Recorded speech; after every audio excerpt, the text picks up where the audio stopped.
malam, siang. Aku boleh tukar waktu malam menjadi siang macam ni. Nampak? So, dekat tengah aku, ini Samsung Galaxy S26 series. So, basically, dia punya AI dia, korang bayangkan, macam sekarang malam, bila aku ambil gambar pakai phone ni, aku boleh bertukar jadi siang. Tengok ni. Malam, siang. So, malam and then siang. Macam mana aku buat? Jom aku tunjuk kat korang.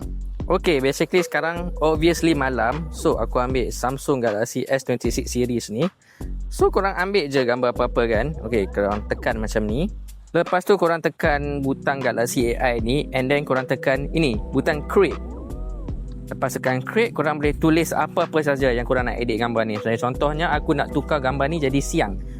So, aku tulis change to daylight. And then aku tekan generate. Macam ni je.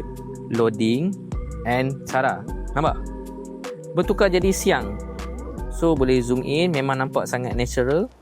Ini previous. Malam, siang. Malam, siang. Power kan?